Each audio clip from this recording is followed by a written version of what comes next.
പരമാറ്റിലാണെങ്കിൽ നവ്യ രണ്ടും കൽപ്പിച്ച് അനിയുടെ വിവാഹ നിശ്ചയം മുടക്കാനായിട്ട് തുടങ്ങുന്നൊരു കാഴ്ച കാണാനായിട്ട് കഴിയും പ്രേക്ഷകരെ, പ്രിയ കൂട്ടുകാരെ. അതായത് നവ്യയ്ക്കറിയാം അവന്തികയുടെ സ്വഭാവവും അവന്തികയുടെ സ്വഭാവശുദ്ധിയും.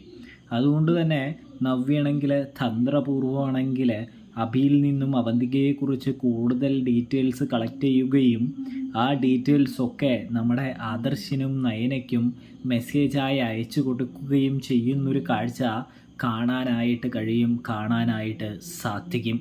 ഇതേ സമയം തന്നെയാണെങ്കിൽ നമ്മുടെ ആദർശും നയനയും അവന്തികയുടെ പിന്നാലെ ഇറങ്ങിത്തിരിക്കുന്നു.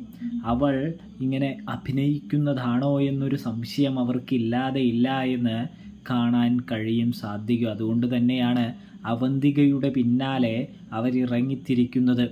അനിയെ എന്ത് ചെയ്യുന്നു, സ്നേഹം കൊണ്ട് പുറകിൽ നിന്നും ചതിക്കുകയാണോ എന്നൊരു സംശയം ഉള്ളതുകൊണ്ട് തന്നെ അവർ അവന്തികയെ ഫോളോ ചെയ്യാനായിട്ട് തുടങ്ങുന്നുണ്ട്. നവ്യയാണ് ഇങ്ങനെ മെസ്സേജ് അയച്ചു തരുന്നതെന്ന് അവർ തിരിച്ചറിയാതെ തന്നെ അങ്ങനെ അവന്തികയുടെ കള്ളക്കളികൾ ഓരോന്നായി വെളിച്ചത്ത് കൊണ്ടുവരാനായിട്ടും നമ്മുടെ നവ്യയ്ക്ക് സാധിക്കുന്നുണ്ട്. ഒടുവിൽ ആദർശും നയനയും ആ രഹസ്യം കണ്ടെത്തുകയാണോ എന്ന് നമുക്ക് കാണാട്ടോ. എന്തായാലും വിവാഹ നിശ്ചയം നവ്യ മുടക്കുമെന്നത് തീർച്ചയാണ് പ്രേക്ഷകരെ.